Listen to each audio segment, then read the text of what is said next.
There were more women in the global and U.S. workforce in 1995, the year that the world gathered in Beijing for the Fourth World Conference on Women, than there were in January 2020. That's before the pandemic. Welcome to Global Dispatches, a podcast for the foreign policy and global development communities and anyone who wants a deeper understanding of what is driving events in the world today. I'm your host, Mark Leon Goldberg. I am a veteran international affairs journalist and the editor of UN Dispatch. Enjoy the show.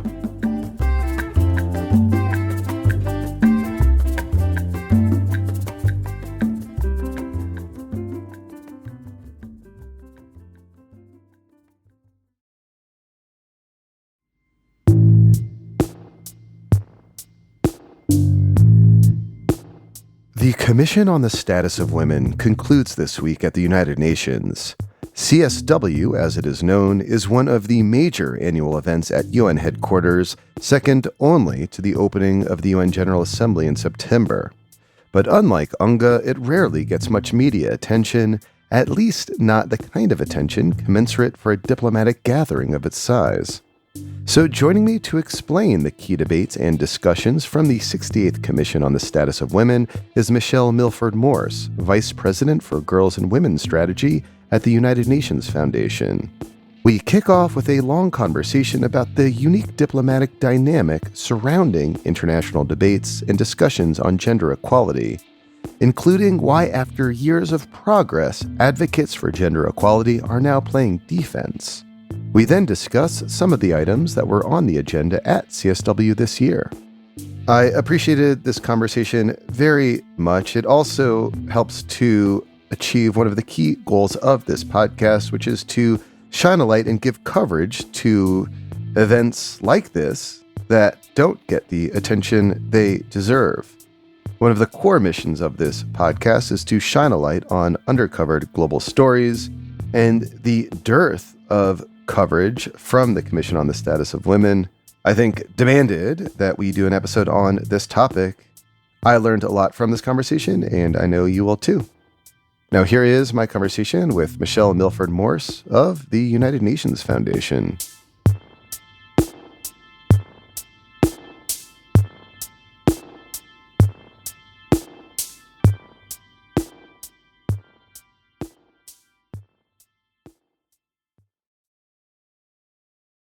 Typically, before an interview like this, my process is that I will read as much as I can about what happened at the event. This event, as far as I can tell, next to zero, at least English language coverage in most media outlets.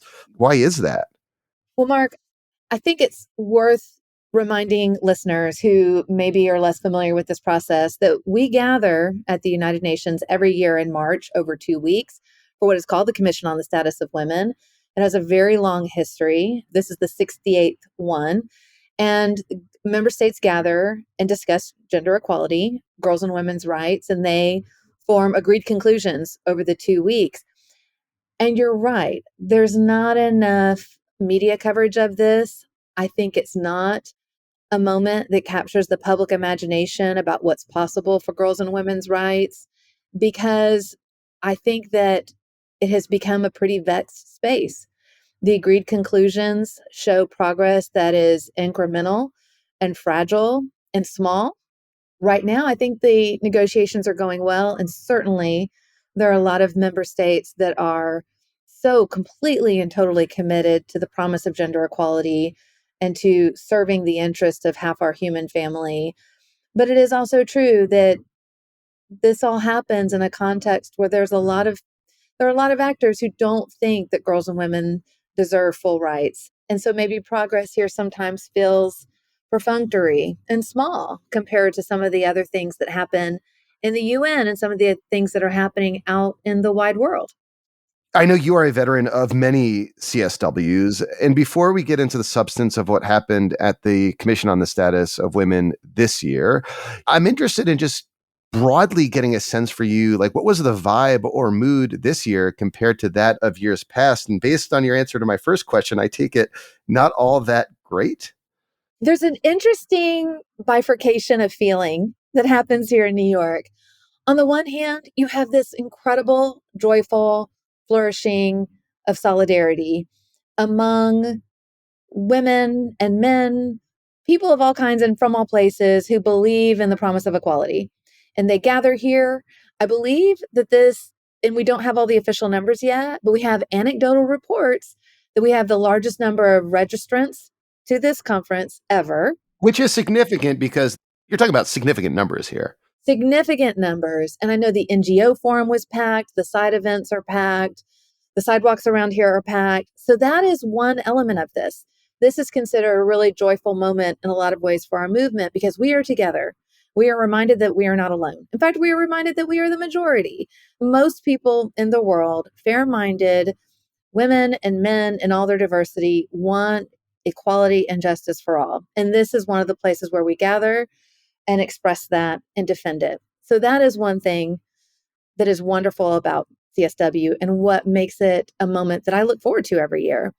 But then there is this other part of it, which is that advocates, activists, they're showing up from all over the world and from places where we're experiencing real pushback against gender equality. And there is pushback in their home countries, there's pushback inside the UN. And so that is the part that makes this a frustrating moment. So there is joy, there's also frustration, there's also impatience. It is called CSW 68. We've been at this for 68 years. One would hope that would mean that every year we push further and further and claim more rightful, equal space at the negotiating table, equal protection under the law, equal roles in economies and societies and politics, but that's not what's happening. And so there is joy, but there's deep impatience. So I wanted to talk to you about that pushback because it has been the case over the last, at least decade or so, but certainly seems to be accelerating that platforms like the CSW, while they are a moment for NGOs all committed to gender equality and women's rights to convene at the UN, they've also become a gathering place for NGOs and other movements that are opposed to those very rights. You're seeing like growing participation by socially and potentially religiously conservative organizations that seek to halt progress towards broader, goals around gender equality. How did you see that dynamic manifest itself this year? And I take it from your answer to my previous questions that those groups are really present this year, very much so. They are. I think for the benefit of the listeners too, we should ground this in the context of the wider world first, which is to say, it is true that in a lot of different economies, in a lot of different countries, the optics for gender equality can be really reassuring.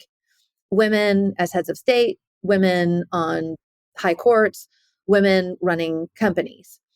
But the reality is, we're in a decade of stagnation when it comes to the evolution of our rights. There were more women in the global and US workforce in 1995, the year that the world gathered in Beijing for the Fourth World Conference on Women, than there were in January 2020. That's before the pandemic. The World Bank just 2 weeks ago said that girls and women still only have 2/3 of the legal rights that men and boys have. I think in 2022, they told us it was the smallest year of evolution towards equal protection under the law that they had ever seen in the many years they've been doing their reports. Last summer, UNDP, they do an index of social norms. Their report called it a decade of stagnation, and that sentiment about women as both political leaders and business leaders had barely changed in a decade. And in fact, an astounding percentage of survey respondents hold biased opinions about women as either political leaders or business leaders. So out in the world, there is genuine resistance, stubborn resistance to women's equality. And we see that in progress that is very small and incremental and fragile. The UN is a place where we have to defend that. I think sometimes there's a tendency also to see striving towards gender equality and equal rights as like a Western value. And then we forget that when the UN was founded 77 years ago, it's right there in the charter. The equality of men and women so that we may thrive in larger freedom. It's right there.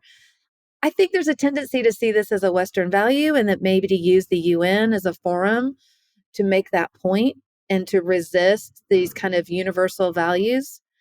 The UN's a really important place where we have to resist that, where we have to show up and represent the full flourishing opportunity and potential of half our human family. To be direct, yes, antagonist forces, they are here and they are learning how to use the UN. That's absolutely true. Is the general dynamic this year and in recent past years one in which advocates for gender equality are finding themselves playing more defense? In decades past, there was a flurry of progress, but now it seems, as you're describing it, we're just trying to maintain the progress that we've made and really prevent against regression. That is correct. There's some important dynamics that influence that. First of all, our agenda keeps growing as the world evolves and changes. We have a legacy agenda that includes everything from securing equal pay for equal work to equal educational opportunities to ending gender based violence, which the best data we have shows affects 1 in 3 women globally. But over time, the women's movement has had to get smart about and be sure it is not left behind on an evolving set of issues, including climate change, STEM, AI, democracy, mental health, you name it. And we have a commitment over time. We've stand shoulder to shoulder with lots of other movements in this larger quest for justice for all. We are doing that at a time when funding for civil society advocacy is shrinking. So a lot of people are doing a lot more with a lot less. We're doing so in a moment where civil society spaces are shrinking in and around the UN. Certainly, the UN's liquidity crisis is affecting that. You're referring to a cash crunch that is impacting UN operations around the world. Absolutely. There are shrinking civil society spaces. There are shrinking resources for civil society advocates. There is a growing agenda. Longtime funders in this space are rightfully concerned about climate change and sometimes are switching their funding to climate change programs, even though the overlap between gender equality and climate is profound and important. You're right. We are in a bit of a defensive crouch in some areas when I think actually we need to go boldly on the offensive about what is right and what needs to be done. I will add that no one I know is going to give up. We are not going to cede this space to anti rights actors. But to say that we are in a new moment where some of these actors emboldened by autocratic tendencies in some countries, by a sense that the women's movement can be defeated, yeah, that's a real worry for us. Well, so what were some of the key themes and debates at this year's CSW, and how did the dynamic you just described and we've been discussing really manifest themselves at the UN this year? Well, I'm happy to say the theme was just maybe among the biggest and most meaningful that we could take on, and that is the feminization of poverty. I mean, it is about poverty itself and about the degree to which when we talk about poverty, we're talking about girls and women. That is not to say that men and boys don't also suffer economic exclusion and poverty. They do. But a lot of our indicators and a lot of the causes and consequences of poverty especially affect women. So CSW took this on this year, and it led to some truly important conversations about finance. So that means, what does it mean if the international financial institutions, the development banks, the way that governments budget and spend money, what would it mean if reform of those institutions, if a new set of norms and priorities at those institutions started to focus on what is happening with girls and women? And it has led to, I think, in the past 2 weeks, some bold and honest conversations. I'm finally hearing around the events and the meetings here a focus on things like taxation, the debt repayment by African governments, illicit flows. All of those things are being brought into this conversation because they are denying governments in some cases, and in some cases constraining international financial institutions from investing in women.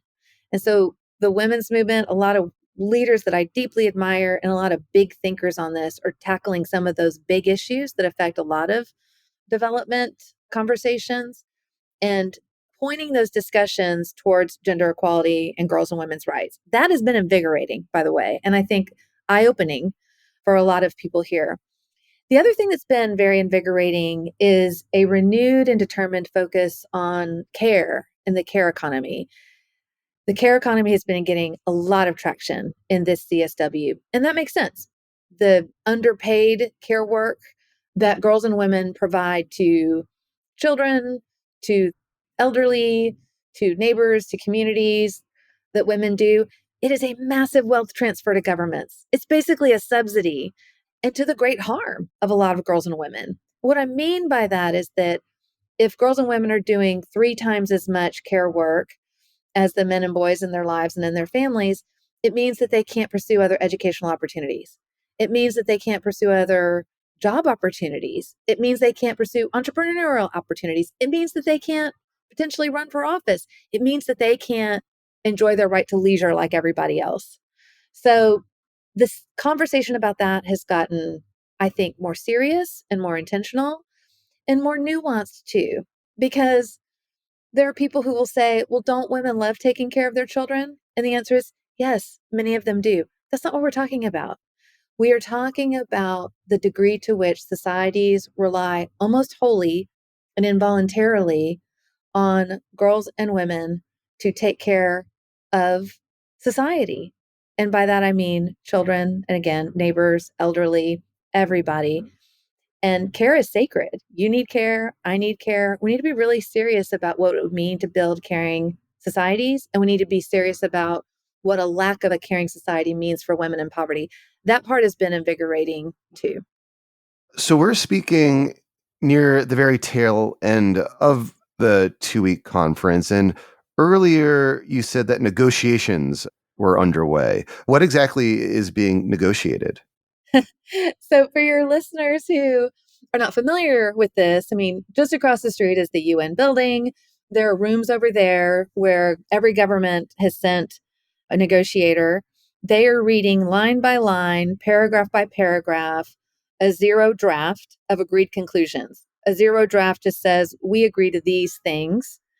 They acknowledge past themes of CSW, they acknowledge the current theme of CSW, and governments will go line by line, paragraph by paragraph until they get to some agreed conclusions, which generally are finalized by Friday. That's this Friday, and then put into the record for the CSW. And this CSW will close. So that's happening now. And it's painstaking work. It can be really difficult work.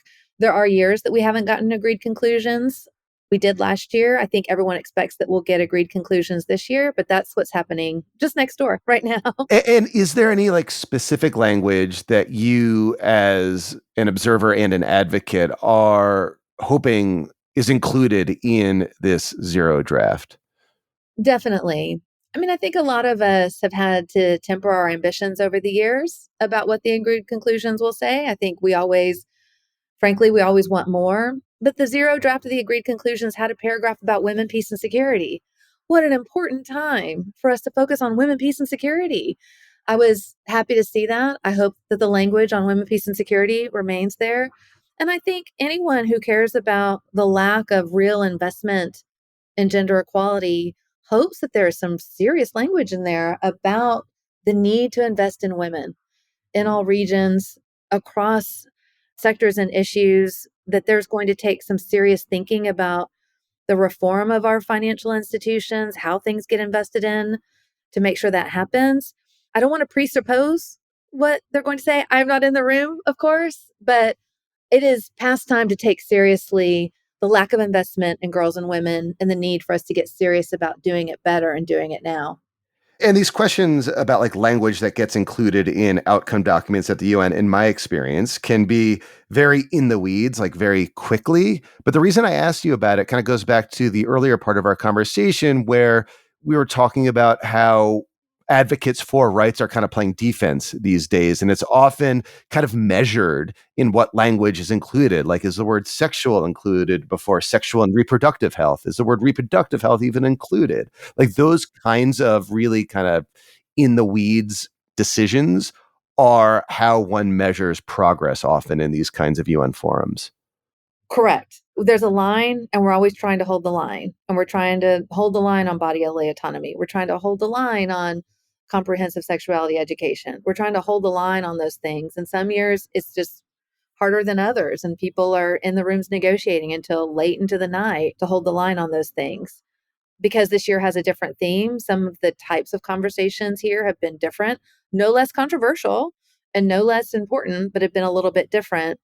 But I think your point about being on defense is not incorrect. Again, if we've been doing this for 68 years, one would hope, one would want for there to be absolutely no question that women deserve a full and equal right to participation in politics and in economies and in societies. That's not what we're discussing all the time. We're discussing some pretty small and incremental things. Lastly, is there any sort of question I didn't ask or point you wanted to make?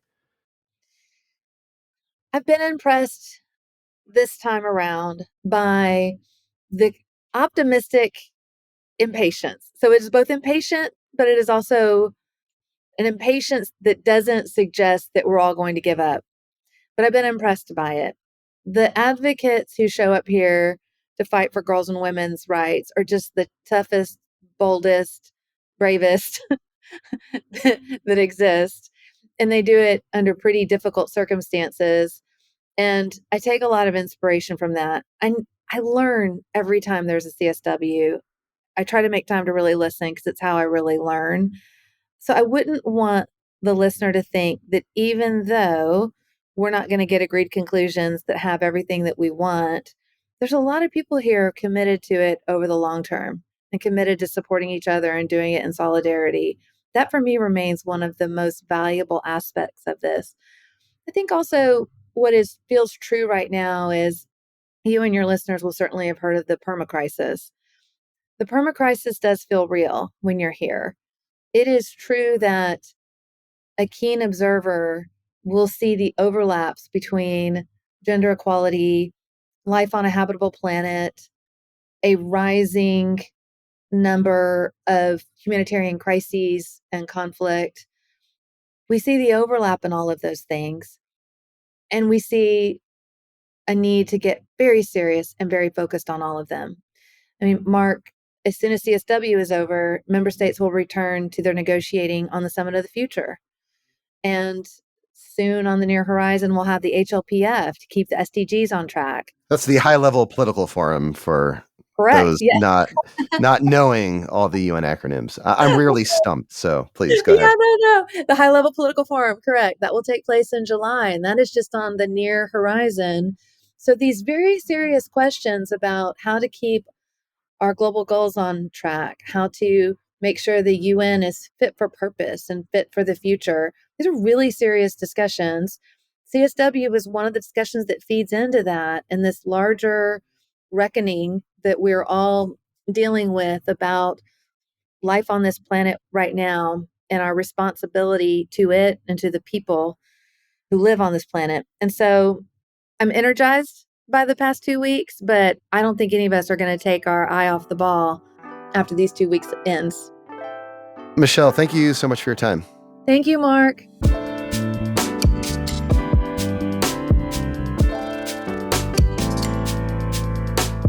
Thanks for listening to Global Dispatches. The show is produced by me, Mark Leon Goldberg. It is edited and mixed by Levi Sharp. If you are listening on Apple Podcasts, make sure to follow the show and enable automatic downloads to get new episodes as soon as they're released. On Spotify, tap the bell icon to get a notification when we publish new episodes. And of course, please visit globaldispatches.org to get on our free mailing list, get in touch with me, and access our full archive. Thank you.